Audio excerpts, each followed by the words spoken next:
మొన్న ఉమా గారు కూడా వెన్ ఐ ఇంటర్వ్యూడ్ ఉమా అది ఇదే చెప్పారు.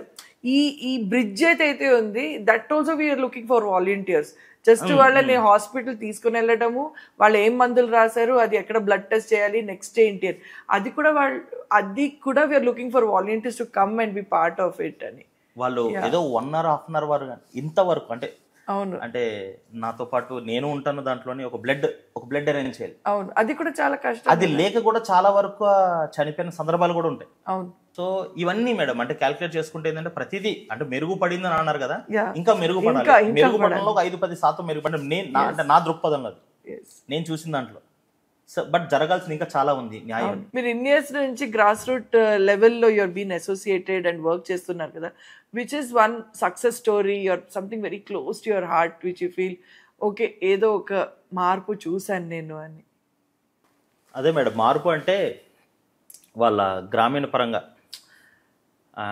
ఆదివాసీలతో ముఖ్యంగా మేము పనిచేసినప్పుడు ప్రతిదీ చాలా చెరిష్ మూమెంట్స్ మేడం. ఒకటి ఇదే అని చెప్పలేం, ఒకటి తక్కువ అని చెప్పలేం, ఒకటి ఎక్కువ అని చెప్పలేం. ఎవ్రీడే అంటే ఎట్లా అంటే మాకు అంటే ఈరోజు వర్క్ స్టార్ట్ అయింది, ఈరోజు ఏమొస్తుంది, ఈరోజు ఏం చేయాలి అంటే ఫ్రెష్ స్టార్ట్. అలిసిపోయాము, ఇంకా చాలు అయిపోయింది చేసేసాం అని కాదు, ఇంకేం చేయాలి.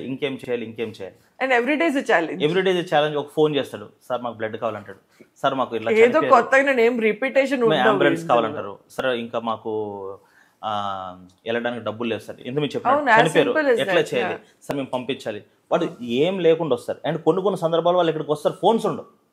కరెక్ట్. వాడు దిగుతాడు, అక్కడ మా ఆటో వాళ్ళు కానీ లేదంటే కొన్ని సత్రాలు ఉంటాయి, వాళ్ళ నంబర్స్ తీసుకొని ఇందులో వాలంటీర్ అన్నది. ఇలాంటి విషయాల్లో మాకు వాలంటీర్స్ మెయిన్ ఏంటంటే ఆ వాలంటీర్స్ కానీ వాళ్ళు ఆ ఒక్కరోజు వాళ్ళు స్పెండ్ చేసే టైం 1-2 days అంతే. ఒక్కసారి వాడు సెట్ అయినాక బెడ్ పైన అక్కడున్న డాక్టర్స్ కానీ నర్స్ కానీ వాళ్ళు they will take care of. So మెల్లగా వాడు బయటకు వచ్చినాక వాడు ఎప్పుడైతే వెళ్ళి, ఎందుకంటే ట్రైబ్స్లో ఏంటంటే వాళ్ళు థ్యాంక్స్ చెప్పాలి ఇదని ఉండదు. సో వాళ్ళు ఎప్పుడైతే వచ్చేస్తారో వాళ్ళు రామ్ అంటారు, కొంతమంది సరే బాగున్నారు అంటారు. కమ్యూనిటీ పార్టిసిపేషన్ చాలా ఎక్కువ. ఒక బ్రిడ్జ్ స్కూల్ కట్టాలి, వాడు ఇసుక తెస్తాడు అంటే ఒక రాయి తెస్తాడు, మిగిలిన ఎక్విప్మెంట్ ఏవైతే కావాలో మనకి దానికి సమకూర్చాలి అవన్నీ మేము సమకూరుస్తాం. అయిపోయిన తర్వాత రోజు కూర్చొని అందరం భోజనం చేస్తాం, ఒకటే ప్లేస్ లో కూర్చొని భోజనం చేస్తాం. రాత్రిపూట అంటే మామూలు వెళ్ళి వాళ్ళ పరిస్థితులు ఏంది అంటే ఇవన్నీ everyday is a new start అనమాట. ఒకటి మంచి ఒకటి ఇదని చెప్పలేమన్నమాట. ఇంకేం చేయొచ్చు. అండ్ మేము ఆనందించేది ఏంటంటే నెక్స్ట్ టైం మేము విలేజ్కి వెళ్ళినప్పుడు అది అలాగే ఉంటుంది యూజ్ చేస్తూ. మేము ఇచ్చింది డోనర్స్ ఇచ్చింది అంత శ్రమతో వాళ్ళు కూడా ఎంతో ప్రేమతో అరే వీళ్ళకి ఇవ్వాలని చెప్పిస్తారు కదా. అది ఎక్కడ ఏంటంటే ఆ విషయంలో ఎప్పుడు వెనకబడలేదు. దాన్ని ఏంటంటే యూజ్ చేస్తూనే ఉన్నారు. దాన్ని ఎక్కడ ఏదో ఫ్రీగా వచ్చింది కదా అని మూలపడడం. అందుకనే ఫ్రీ అనే కాన్సెప్ట్ పెట్టుకుంటా వాళ్ళకు కూడా కమ్యూనిటీ ఇన్వాల్వ్మెంట్.